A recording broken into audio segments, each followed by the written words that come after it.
Yeah. Good evening, everyone. This is Dr. Rajan Tondon.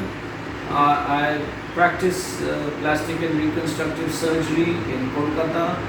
So, on the occasion of National Plastic Surgery Day, first of all, I'd like to wish all my fellow plastic surgeons and my patients a happy Plastic Surgery Day. Uh, we've been through difficult times in the last 3.5, 4 months. But then those are the qualities that make up a plastic surgeon. We're used to going through adversity. We're used to be problem solving. We're used to finding innovative solutions in a difficult situation. We're used to racking our brains, using our skill, interacting with each other and getting a solution for a difficult problem. And like one of my teachers used to say, that we are like the Supreme Court. Beyond the apex court, there's no other court of appeal. So when everyone loses out, they come to a plastic surgeon. So, in these testing times, in the adversity due to the pandemic, I think the qualities of being patient, the qualities of being perseverant, the qualities of holding your composure and just carrying on and surviving through this is what is going to take us across. So plastic surgeons as such are best suited for this. Unfortunately, a few branches of our specialty are totally elective, like cosmetic surgery, like those who are practicing laser dermatosurgery.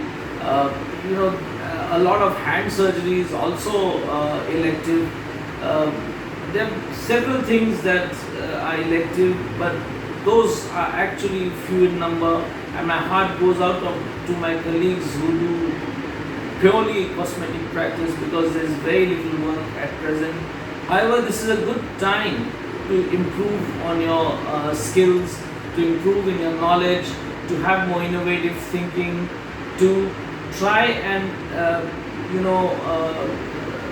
pick up on academics, attend webinars, learn from each other.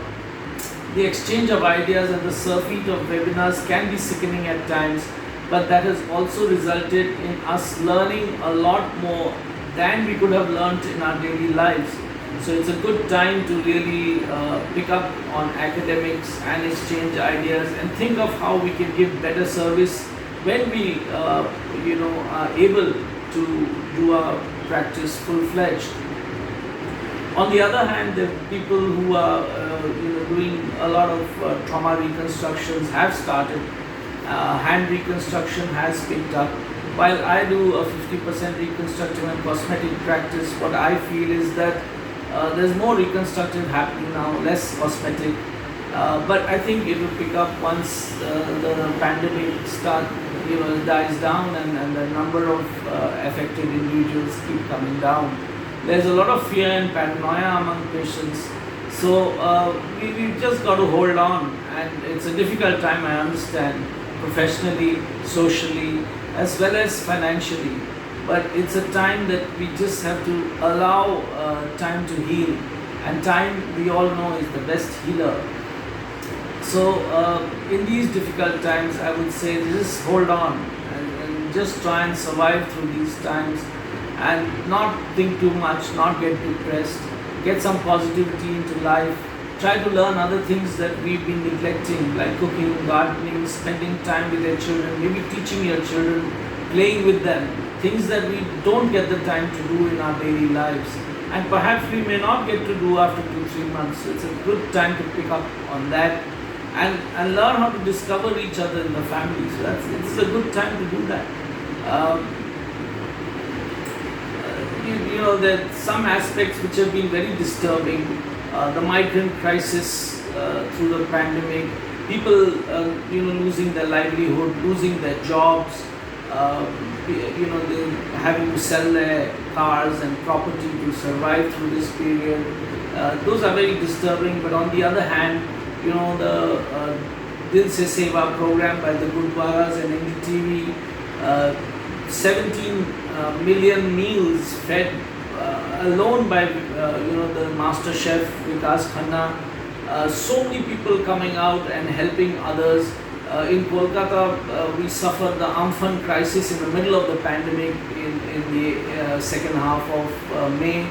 And there's so many people really reaching out to each other and helping each other. These have been really heartening tales of the entire mankind coming together to survive difficult situations. So adversity is a great teacher. So we need to learn a lot of lessons from these adversities.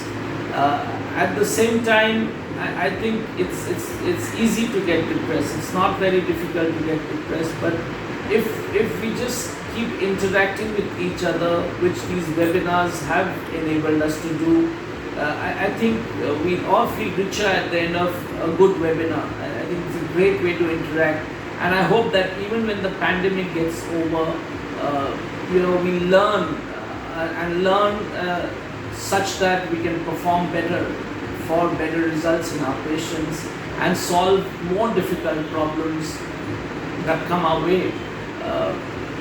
Having been a speaker in a couple of these webinars, what I realized that even when you teach, you learn. So as someone said, the best way to learn is to teach. So I just hope that all my fellow plastic surgeons and everyone in your families, you just survive this pandemic unscathed. And again, good wishes on National Plastic Surgery Day. And I hope that we meet soon, whenever that is going to be, maybe 3 months, maybe 6 months. I hope we all meet like we used to, because the human interaction is important.